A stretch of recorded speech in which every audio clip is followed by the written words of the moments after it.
quien tenga más alto concepto de sí que el que debe tener, ni deprimido, ni hundido, ni exaltado. ¡Wow! ¿Cuál será esa medida que hay que tener? Complejo, ¿verdad? Ser lo suficiente humilde para cuando ver que uno se desmanda y se eleva por arriba y se le suben los humos para decir, ¡ey! Para. Habla a tu otro yo. Para, Alfredo, que no te conviene crecer tanto. La estatura que tienes está bien.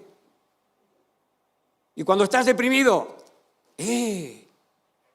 para que todo valle sea elevado y para que todo monte sea bajado y para que todo lo torcido se enderece y todo lo áspero, que de eso tengo yo un rato, sí, soy pequeño pero mala, todo lo áspero se alise.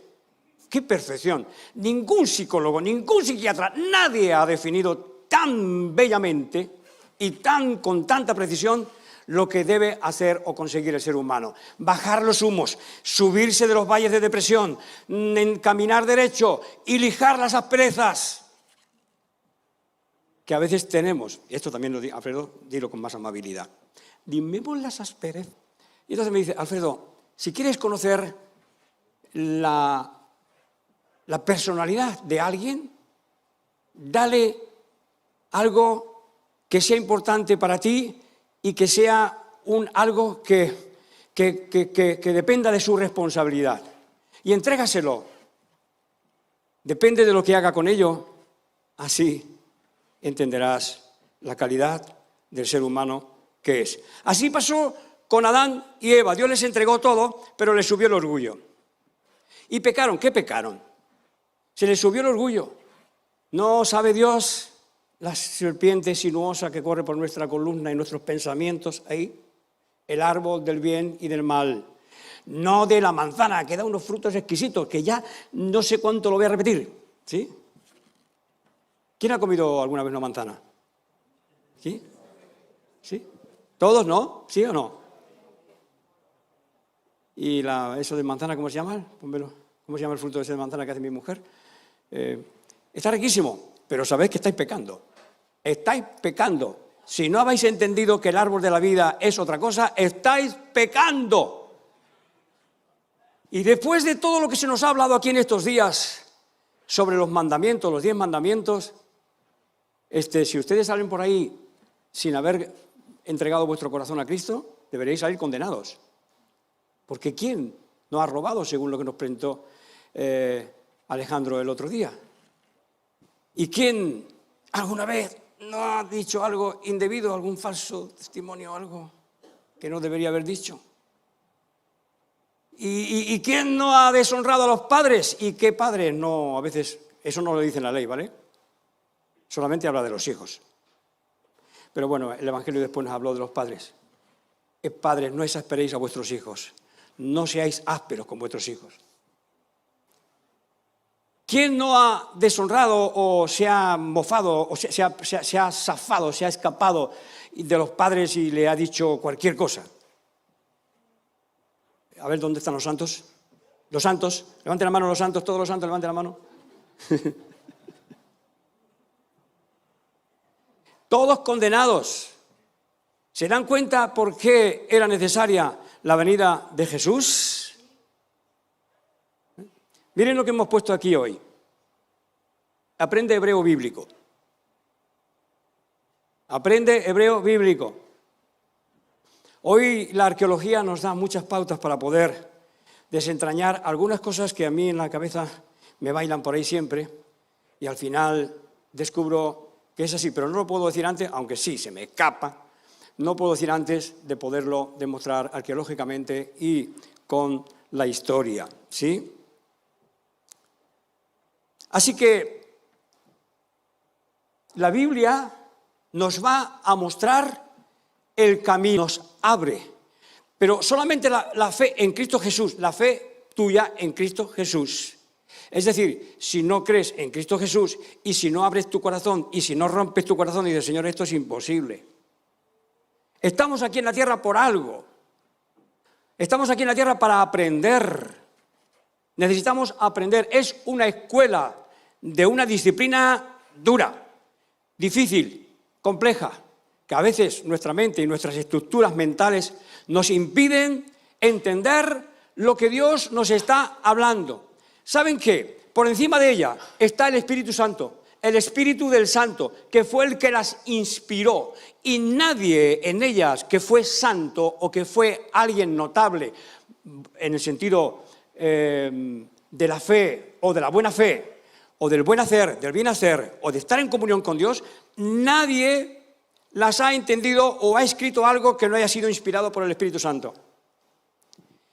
Y aquellos que han sido inspirados por el Espíritu Santo también, no se piensen ustedes que ahí están todos solo cosas buenas. Hay cosas terribles ahí, que denuncian al primero, al pueblo de Israel, o al judío, y después a todos nosotros. De tal manera que sin Cristo no hay nada que hacer. Fíjense ustedes, la última letra del abecedario hebreo, de 22 letras, es una cruz. Le pone fin, punto y final a toda la historia. Desde el comienzo le está poniendo un punto final. ¿Y cómo va a ser ese final? Que componen el nombre del Señor. Yo, hey, va, hey. Yo soy el que soy. ¿Sí? Ahí le han puesto los nombres modernos del hebreo, el sonido, la fonética. No sé si lo pronuncio bien o no, pero lo importante es conocer, saber de qué va el tema. Amén. Ese es el idioma original en que se escribieron los 10 mandamientos. ¿Sí? ¿O en qué otro idioma podría haberse escrito? ¿Sí? Así que Dios creó todas las cosas y puso sobre ellas al hombre. Y el hombre, como pecó y como no tenía relación con Dios, no hacía las cosas de acuerdo a la voluntad de Dios. Entonces necesitó reglas, necesitó orden, ponerle unas normas. ¿Para qué? Para que camináramos derecho, para que todo lo torcido se enderece. ¿Sí? Pero claro, no te vas, quizás si estás en Dios, no te vas muchos kilómetros a la izquierda ni muchos kilómetros a la derecha. Porque la conciencia te sacude y, oye, me parece que te estás pasando, mira lo que dicen los 10 mandamientos. Vale. Pero hay muchísimos maestros y predicaciones que nos enseñan o que nos dan instrucciones para movernos y para caminar en la vida. Pero cuando lo leemos los 10 mandamientos, nos ordena y nos manda, ¿sí? Así que tendemos siempre a buscar alguna salida sin cumplir con ello. Y es que no podemos cumplir con ello, no se puede cumplir con ello. Porque la naturaleza del hombre, lo autóctono del ser humano, no es la virtud, sino los defectos, el pecado. No tienen, miren, les aseguro, pongo la mano en el fuego, las dos, que no tienen que esforzarse ni un pelo, nada, absolutamente nada, de nada, para ofender a su hermano, al próximo. No. Tenemos un éxito espantoso en esto. Porque es algo autóctono de la carne, algo natural en el ser humano. Lo contrario es que nazca o que fluya la virtud de Dios en nosotros. Decía un místico, que yo pensaba que era Juan de la Cruz, pero parece ser que no, porque he mirado toda la vida y no he encontrado esa frase. Pero la tengo desde que tenía 8 años cuando aprendí a leer, ¿sí? Y la tengo en la mente y no se me olvida más. Y decía así: no sé qué tipo de excusas encuentran los hombres para dejar de perseguir o buscar la virtud, siendo que la virtud es Dios. Ahí, aquí está. Y entonces he buscado la enciclopedia Álvarez, que es lo que yo usaba en el colegio cuando era niño, y no lo encuentro por ningún lado. Pero yo lo tengo aquí, y además tengo la fotografía, la imagen grabada en mi mente, desde mis 8 años. No sé qué tipo de excusa encuentran los hombres para dejar de buscar la virtud, siendo que la virtud es Dios. Pero sin embargo, nosotros nos aflojamos. Y cuando nos aflojamos, la olla se destapa. Y entonces salimos por peteneras. Muy típico del baile flamenco. Pero vigílense a ustedes mismos, vigilémonos a nosotros mismos, porque lo mismo que nos esforzamos en practicar la virtud, aflojamos y se nos escapa cualquier cosa. Y salimos por petenera, que no sé muy bien lo que es, salimos por petenera, ¿sí? Es el único árbol, hermanos, dice el apóstol Santiago. Hermanos, no debería ser así, porque de una fuente no pueden botar agua dulce y agua amarga al mismo tiempo. Pero fluye, es así. Y la cosa es que Dios quiere cambiarnos y que seamos más continuos, que más habitualmente fluya la virtud, la amabilidad, el respeto por los demás y el amor al prójimo y el amor a Dios y el amor al prójimo. Hay muchos maestros de vida, hay muchos sermones estimulándote a tomar una actitud positiva en la vida y está muy, pero que muy bien. Es muy bueno. Es necesario porque a veces cuando está uno de capa caída, si está en el valle de la depresión, del desencanto, de la desilusión, de la desesperación, pues un mensaje de ánimo te levanta. La vida, sí. Pero el triunfo en la vida a veces no es conseguir mucho éxito, ni mucho dinero, ni mucho bienestar. A veces el éxito en la vida, no, a veces no, el éxito supremo en la vida es descubrir qué hay dentro del arca. ¿Alguien sabe lo que hay dentro del arca? Lo que nos ha dicho la Biblia, pero nadie lo ha visto. Y ha desaparecido el arca con lo que había dentro y nadie sabe dónde está. Es descubrir lo que hay en este arca, aquí, dentro. Es un misterio. Un día cuando era jovencito, cuando tomaba el metro, que hace muchos años que no lo tomo, iba en el metro, así, me agarraba así, empecé a mirar la cara de la gente. Digo, Dios mío, qué cara que lleva la gente por la mañana para ir a trabajar. Qué desastre, miraba a uno, miraba a otro, digo, ¡ay Dios, qué cara! Debe ser terrible ser jefe. Cuando éste llegue al trabajo, arde Troya allí dentro, con la cara que lleva. Antes de que se abran las puertas del metro, va a pasar por el túnel, no sé, me imagino que ahora todavía, ¿no? No habrán puesto luces LED ni nada de eso. Y uno en la puerta se ve reflejada la cara. Y cuando veo la cara mía, digo, anda, Dios mío, sonríe, haz algo, tío. Pero es que llevas la cara peor que los demás. A veces necesitamos un espejo para darnos cuenta de lo que somos antes de exigir a los demás. Yo te digo, pero que la cara que lleva la gente, hasta que me vi a mí mismo en la puerta del metro, antes de que se abriera, digo, Dios mío, la cara que llevan los demás y la que llevas tú es peor. Así que dan charlas de cómo superarte en la vida, y están muy bien. Pero a veces esas charlas te animan a seguir en los mismos errores que tienes toda la vida. No te rindas, dale, no pares. Tú vales, que no te digan que no. Sigue, dale, cometiendo los mismos errores. Tú vales. Has sido llamado para triunfar. Y el triunfo es descubrir la realidad de Cristo en tu vida. Para que nadie más te hunda. Para que nunca más te sientas perdido o perdida. Para que levantes tu corazón a la dignidad de hijo e hija de Dios. Y no de alguien que tiene que estar justificándose a sí mismo, porque no puedes y nadie puede. Por más cara sonriente que ponga y por más alegría que muestre en el rostro, no puede.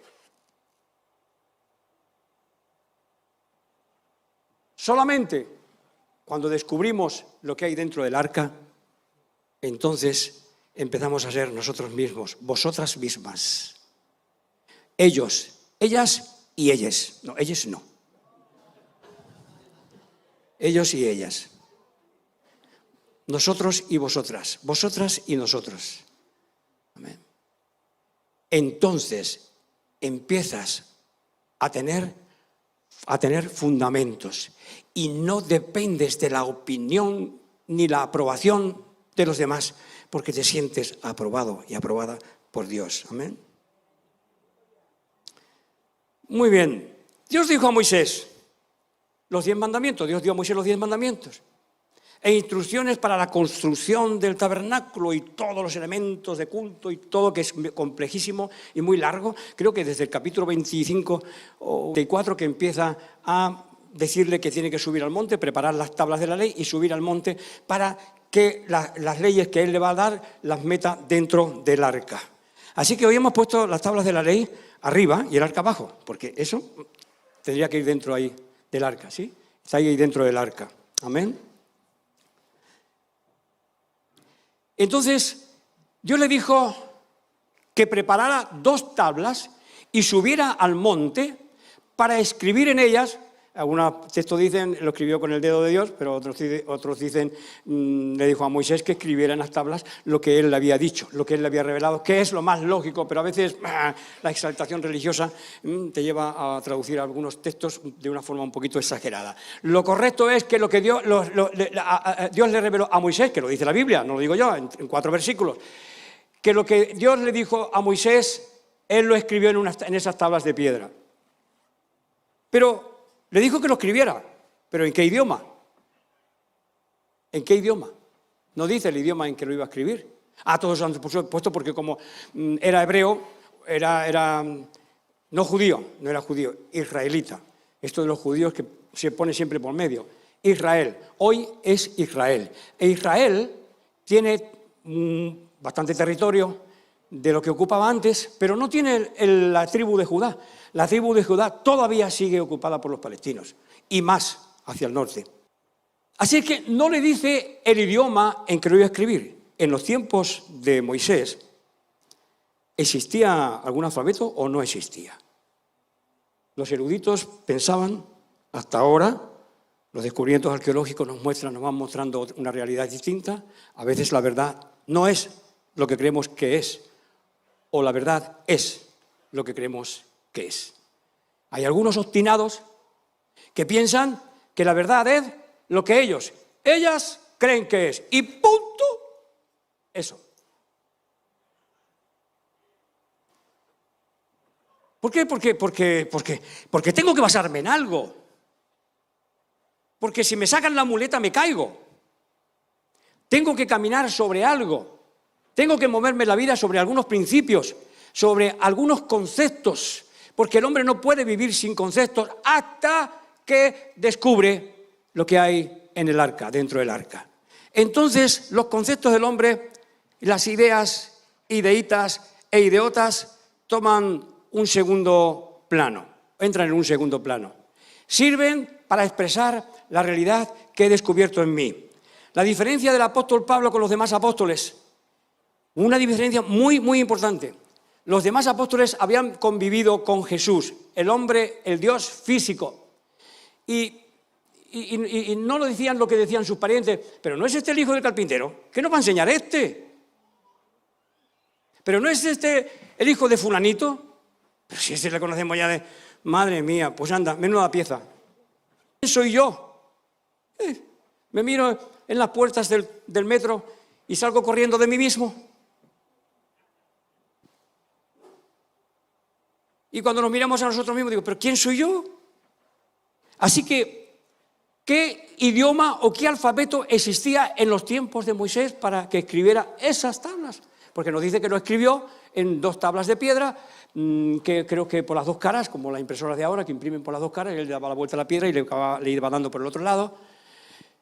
No dicen qué idioma, y no lo sabíamos hasta hace poco tiempo, aunque algunos lo sospechábamos, pero no se podía definir o no se podía demostrar de una forma clara.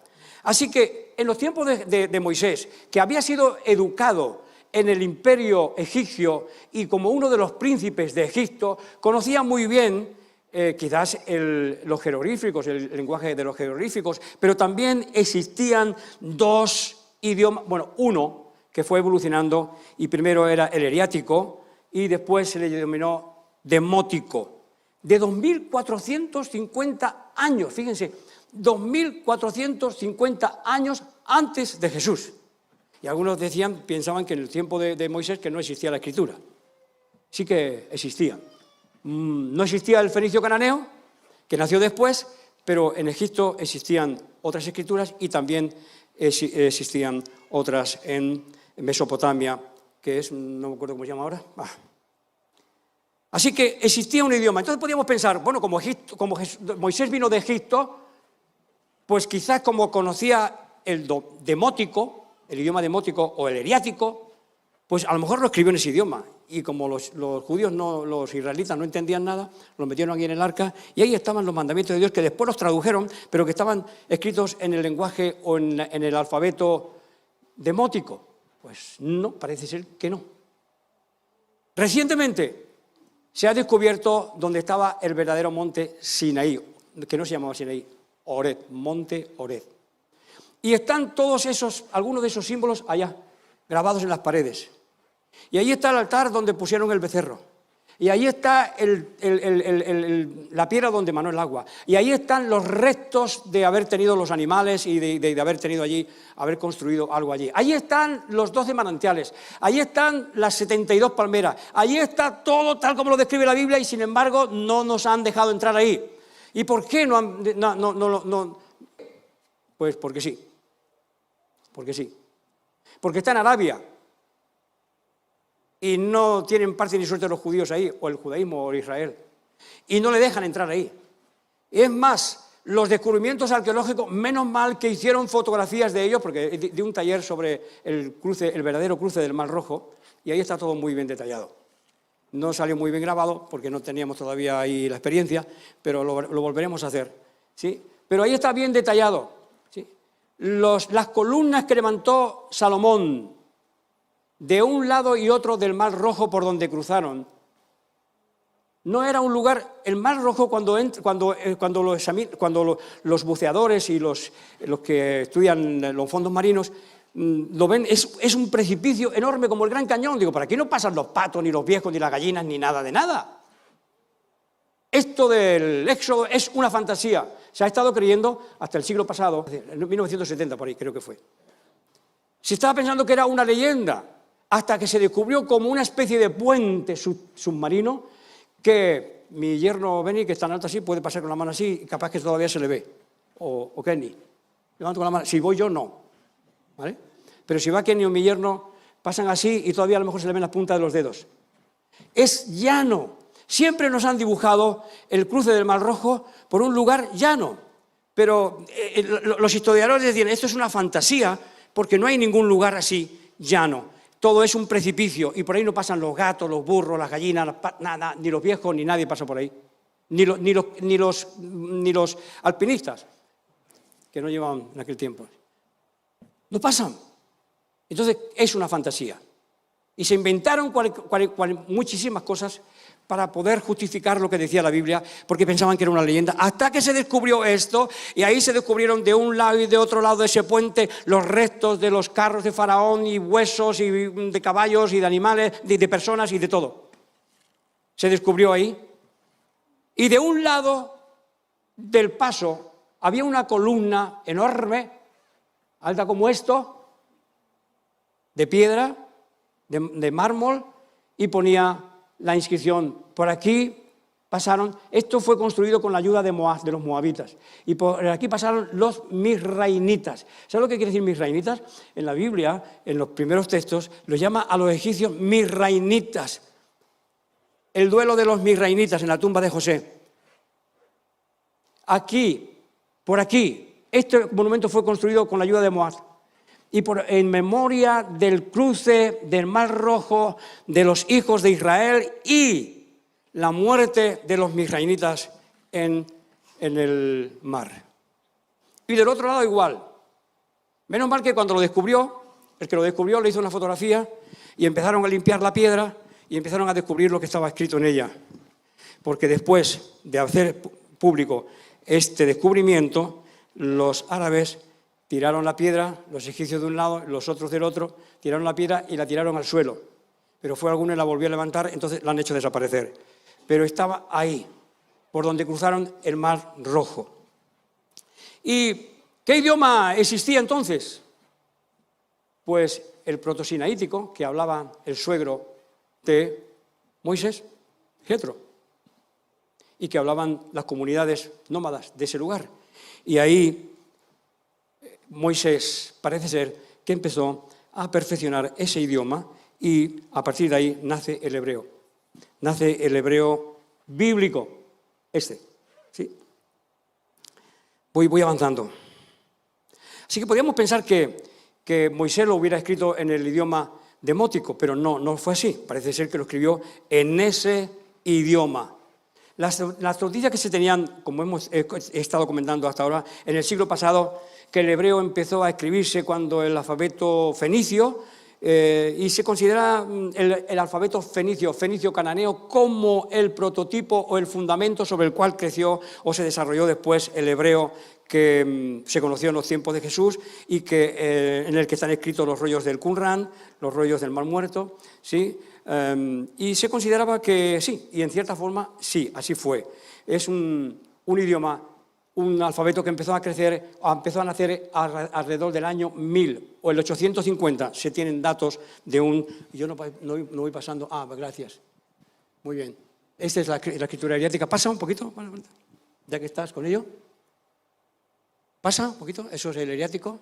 Y eso es el calendario de Geser, que es de la época del siglo X a.C., cuando empezó a nacer el idioma, el fenicio cananeo. Y del fenicio toma sus pautas y su alfabeto el griego, ¿sí? Que en esa época tenían cierto parecido. Amén. Pero en los años 1020, 1040, por ahí, fue fundado el Reino de Israel. Un personaje totalmente olvidado, como si no existieran las Escrituras, y es el personaje, para mí, uno de los personajes más importantes de toda la historia de Israel. El profeta Samuel. El profeta Samuel, en el siglo X, en el 1040, 1020, fundó el Reino de Israel.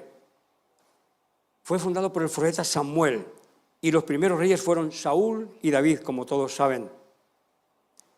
De Samuel, no de Saúl, de Samuel el profeta y sacerdote, dice la Escritura que no dejaba caer una palabra a tierra, no dejaba caer una palabra de Dios a tierra, sino que la registraba las palabras. Y él fundó el reino y fundó dos escuelas, una de profetas en Ramá y la otra de sacerdotes en No. Si no hace falta ser un experto en las Escrituras, nada más que lean 1 Samuel, van a ver que en la escuela de No, el rey Saúl, persiguiendo a David, mató a 80 hijos de sacerdotes. Los asesinó. Y en Ramá, buscando a David, entró, y cuando entró en la escuela de Ramá, que era de los profetas, entró en trance. Quiere decir que eran dos escuelas con matices muy diferenciados. Una profética, la otra sacerdotal. Y esas son las que conforman nuestras Escrituras, fundamentalmente. Es muy largo explicar. Así es que en el año 50... empiezan a hacer el nuevo hebreo, no el protosinaítico, sino el nuevo hebreo. Ahora, ¿qué quiere decir? Que nació el hebreo o el fenicio cananeo, nació por generación espontánea.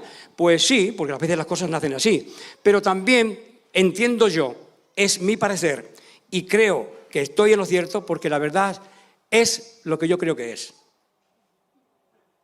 O no es lo que yo creo que es. No lo sé, Dios lo sabe. Creo que el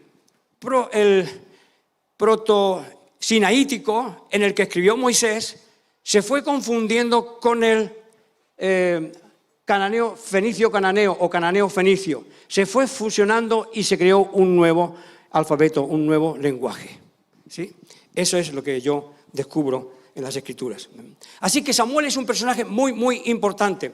Y nosotros no conocemos muy bien la historia de lo que este hombre hizo. Que el judaísmo lo ignora, aunque después tomó su figura para formar el sacerdocio, el nuevo orden del judaísmo. Que ya no había rey, ya no había profeta. Silencio. 400 años de silencio hasta la venida de Jesús. 400 años de silencio porque le cortaron el cojote al que hablaba. Y hablaron. Pero después quedaron escritos, pero después lo borraron. Así que no salva el cumplir la ley, sino descubrir la realidad intrínseca, profunda que hay dentro. Porque por más que conozcamos los lenguajes, por más que conozcamos la historia, por más que conozcamos los intríngulis de los vericuetos de la historia, nos da cierta confianza, nos da confianza. Pero sabemos que no nos lo podemos llevar para allá. Sabemos que todo termina aquí, en la última letra del alfabeto. Yo soy el alfa y la omega, el principio y el fin. Y en el fin terminó en una cruz. ¿Sí? Y ahí terminan nuestras riquezas. Ahí terminan nuestras adquisiciones terrenales. Ahí termina nuestro conocimiento. Ahí termina todo y solo nos queda, Dios mío, ¿por qué me has abandonado? No me abandones, Dios. Ten misericordia de mí. Amén. Solamente nos queda eso. Así que nosotros somos el arca que contiene esta perla preciosa. Hay tantas parábolas de Jesús hablando del tesoro escondido, de la perla preciosa, de gran precio. Hay tantos textos bíblicos que el Señor Jesús nos habla y nos está hablando como indirectamente por parábolas. ¿Y por qué les habla con parábolas? Porque tienen ojos y no ven y oídos y no oyen. Haciendo la hora de despertar. Porque esta es lo único que nos va a quedar, de lo poco que nos va a quedar. Pero ¿saben por qué hago énfasis en ello? Porque desde el siglo XVIII la están atacando de una manera tremenda. Y ahí está. Y durante toda la historia, desde que nació la versión de los 70, joya maestra, fundamento de la Biblia que nosotros tenemos, empezó a formarse a partir del año 280 antes de Cristo, ¿sí? Con el gobierno de los Ptolomeos en Egipto, que amaban las escrituras y el conocimiento, y dijo, nos faltan los libros de los hebreos. Vamos a contratar 72 sabios, de ahí la versión de los 70, para que nos traduzcan los textos de los hebreos.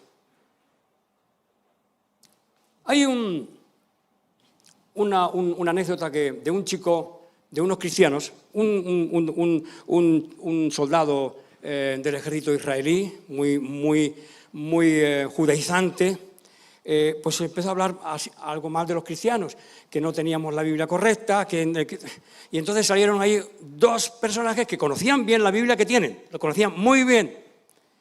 Y entonces, como no podían mucho con él, empezaron a acusarle de que ellos habían matado a los profetas y al Señor Jesús, a Juan el Bautista, al Señor Jesús y a los primeros cristianos. Y dice, bueno, eso es lo que dice en la Biblia tuya, el Nuevo Testamento, pero en la Biblia mía no está. Ahora dime tú, en la Biblia mía, ¿dónde se narra la muerte de algún profeta? Bueno, es que claro, es que visto así, se descolocaron totalmente.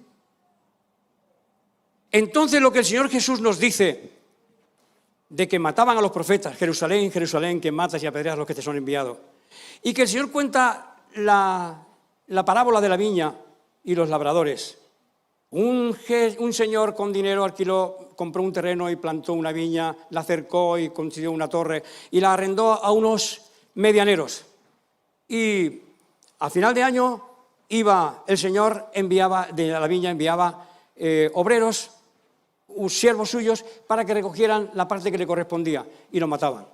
Y a otro y lo mataban. Y a otro y lo mataban. Dice, entonces voy a demandar a mi propio hijo. Está contando el Señor Jesús esa parábola, dando a entender los profetas que habían sido asesinados. Y además dice, para más INRI, como dice,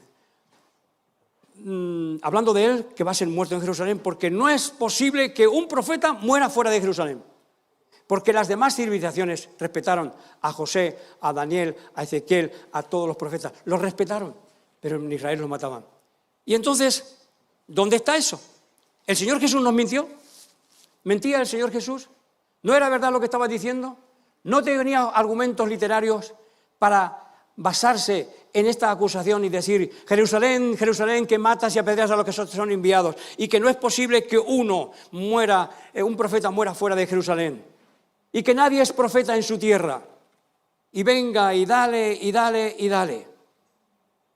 El Señor Jesús se lo está inventando Pues sí, el judío dice que sí, que el Señor Jesús se lo inventaba. Nosotros no podemos demostrarlo, porque muchos libros de aquí fueron sacados. No hubo palabra de Dios, no, la borraron. Y todos aceptan eso. El único loco aquí soy yo ahora, ¿vale? Pero permítame un poquito de locura. Permítame un poquito de locura. ¿Sí? Aquí había unos libros que se llaman deuterocanónicos. Y había otros que son apócrifos. Pero en ellos se narraba la muerte de muchos de los profetas. Desde la muerte de Jerusalén, van a dar cuenta de la sangre derramada de los profetas en esta tierra, desde Abel el justo hasta Zacarías, hijo de Berequías. Si leemos primero el primer capítulo de Zacarías, y el primer verso dice: Zacarías, hijo de Berequías, hijo de Iddo, el abuelo. Iddo era el abuelo. Hijo de Berequías. No hay otro Berequías. ¿Y saben qué? Estudiando y analizando la historia, había un libro donde se narraba la muerte de Zacarías, que no está. Y así varios. Esto nos va a denunciar a todos. Nos va a poner, aquí los que se creen que saben, vamos a quedar aquí pasmados. Y los que se fundamentan en la Biblia, cuidado, que aquí está denunciado todo. Los buenos, muy buenos, los malos, los regulares y los malos, muy malos. Porque hay pasajes que son terribles. Pero tenemos a Jesús, una perla aquí dentro, en nuestro corazón. Una perla. ¿Pueden ir pasando los músicos, porfa? Sí. Decía Juan Magní que el hombre tiene que descubrir a su hombre interior. Y él decía, el hombre de afuera, el que se pone las gafas estas yo qué sé, de la tercera dimensión, se ponen aquí las gafas, ¿cómo se llaman las gafas esas? ¿Ves? ¿Cómo? Esas, ¿sí? Para ver todavía más hacia afuera, más fantasías hacia afuera, más hacia afuera. El hombre siempre mira hacia afuera, siempre hacia afuera, siempre hacia afuera. Pero el secreto está adentro. ¿Dónde esconderemos la verdad?, dijo un sabio. Se discutían entre ellos. ¿Dónde esconderemos la verdad? Si la ponemos en las montañas hay alpinistas. Hay gente que se defiende muy bien en las nieves heladas. Si lo ponemos en el fondo del mar, tienen submarinos que llegan hasta ahí. Ahora, ¿dónde la esconderemos para que el hombre no la encuentre? En su corazón. En su corazón. Tú eres el arca donde está depositada la ley de Dios, que actúa en vuestras conciencias. Cuando el Señor Jesús envió a los apóstoles, no llevaban un fajo de la escritura. ¿Saben lo que pesaban en los pergaminos para llevar tanta escritura aquí debajo? A ver qué dice en esta situación, a ver qué dice la Biblia en esta situación. No tenían versículos, no tenían capítulos, estaba todo escrito derecho, sin puntos ni comas. A ver lo que dice la Biblia en esto. El Señor Jesús le dice, no os preocupéis de lo que tenéis que decir, porque el Espíritu Santo hablará por vosotros. Cuando nosotros estamos en la actitud correcta, podemos largar palabras de vida. Y si estamos en una actitud donde no está el Espíritu Santo, largamos palabras de muerte. Tenemos que ser instrumentos de vida y no de muerte. Somos trino. Juan Magní decía, el hombre de afuera, el hombre de adentro y el hombre de más adentro. Bueno, pues es que hay el hombre de afuera y la mujer de afuera, la mujer de adentro, que es el alma, y el hombre de adentro, de más adentro, que es el espíritu. Quieran o no, si eres feminista o no eres feminista, me da lo mismo, la realidad es la que es. La luna representa el alma, el sol representa el espíritu, el varón representa el espíritu, la fémina representa el alma. Somos trinos y tenemos una identidad como hijos e hijas de Dios que necesitamos descubrir. Así que la sabiduría no nos conduce a Dios, nos acerca a Dios, nos hace entender todo lo que ha sucedido, lo que está sucediendo y lo que va a suceder. Porque para Dios, ¿nos ponemos de pie? ¿Sí? Vamos a ponernos de pie. Vamos a hacer un poquito de interactivo. Dios no vive en este planeta, o sí, pero este planeta lo creó para nosotros, una burbuja llamada tiempo. Y ahí estamos nosotros dentro de esta burbuja. Y hay cosas que nos van a ser muy difícil comprender dentro de esta burbuja llamada tiempo, porque corresponden a otra dimensión. Así es que, si Dios diseñó lo que iba a suceder, lo que está sucediendo y lo que va a suceder después, es el guionista de la película. Él sabe cómo va a terminar. Así es que les pido una cosa, repitan conmigo. Para Dios, el futuro es historia. Ya sucedió. Allá arriba ya sucedió. Ya está diseñado el guión de la película. Por eso nos vamos a tener que encontrar todos y todas con este libro. Porque ahí algunos dicen, uy, se han desatado tantos sellos. Bueno, hay que conocer un poquito la historia. Yo he estado en Venecia ahora recientemente, he estado en Venecia, ¿saben? Qué bonita es Venecia, qué bonita. Venecia me hablaba de amor, qué profunda emoción. Recordar el ayer, cuando todo en Venecia me hablaba de ti. No sé, algo así, ¿vale? Qué bonita es Venecia. Venecia fue un sufrimiento terrible formar esa ciudad, porque se desataron los sellos del Apocalipsis, algunos de los sellos del Apocalipsis. Se bajaron al Imperio Romano y se tuvieron que refugiar en esa zona pantanosa los que querían salvar su vida, porque allí los caballos de Atila y los caballos de los bárbaros no llegaban. Y ahí en los islotes, una casita, otra casita, y visité uno de los islotes donde nació Venecia. ¡Qué bonita es Venecia! Pues sí, es bonita, porque Dios es capaz de levantar a los que tienen la intuición y la creatividad, son capaces de levantarlos de un cieno, de un lugar cenagoso, y convertirlo en una gloria.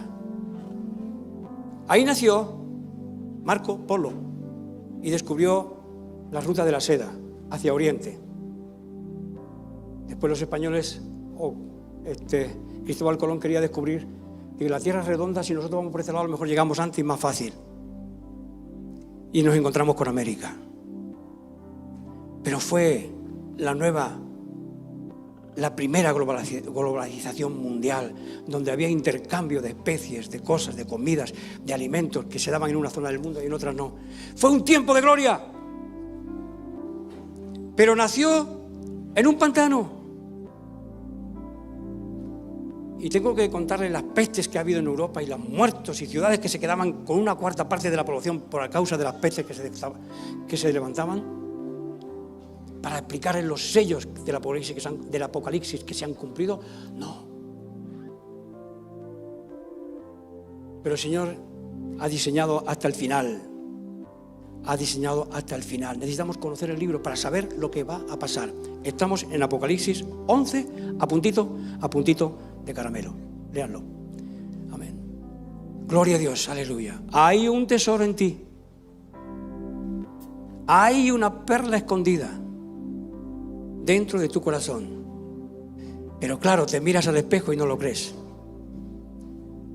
Te ves en la puerta del metro y uy, Dios, con esta cara, ¿dónde voy yo? Esta cara es de frustración y a veces de amargura, porque estamos buscando en la dirección incorrecta. Por eso el Evangelio y la palabra de Juan el Bautista empieza: arrepentíos, cambiad la dirección, cambiad de rumbo. No está fuera, está dentro. Y el Señor Jesús empieza con la misma palabra: arrepentíos, no está fuera, está dentro. Aunque no lo quieras creer y te cueste creerlo, está dentro de ti. Pero hay muchas impurezas, hay mucho que limpiar. Pero solamente la sangre de Cristo nos limpia de todo pecado. Y va limpiando nuestra conducta, y va limpiando nuestra mente, y va limpiando todas las estructuras mentales que hay aquí, para que empiece a fluir la palabra y el Espíritu Santo de Dios en nuestras vidas. Amén. Aleluya. Mira. Gloria a Dios, gloria a Dios, gloria a Dios, gloria a Dios. Aleluya. Cristo, nombre sin igual, digno de alabar, digno de alabar. Cristo, nombre sin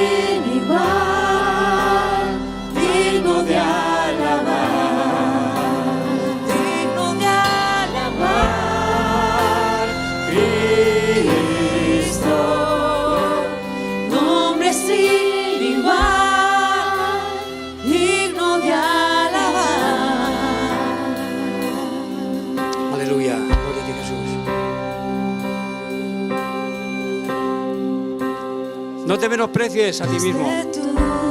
Esta es la mejor clase de vida. Valórate. Quizás no estés dando lo mejor de ti, pero hay algo precioso en ti.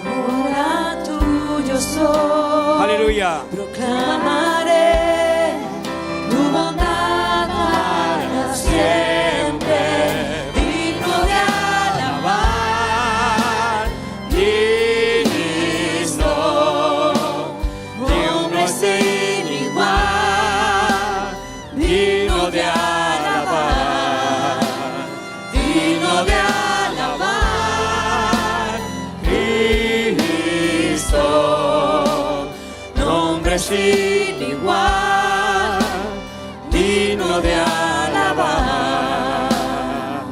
Aleluya. Quizás la percepción que estás teniendo de ti mismo, de ti misma, no es la correcta. Que nadie, pobre del que te menosprecie. Si te menosprecia por tus actitudes hacia afuera, por tu yo city, algo tendremos que aprender. Pero hay algo en ti que el hombre y la mujer, que los seres humanos, que los demás no pueden despreciar. No pueden robar. Solamente el diablo con los engaños de afuera. Tiene que salir afuera todo lo que ha entrado del mundo para que nazca lo genuino de Dios en nuestro corazón.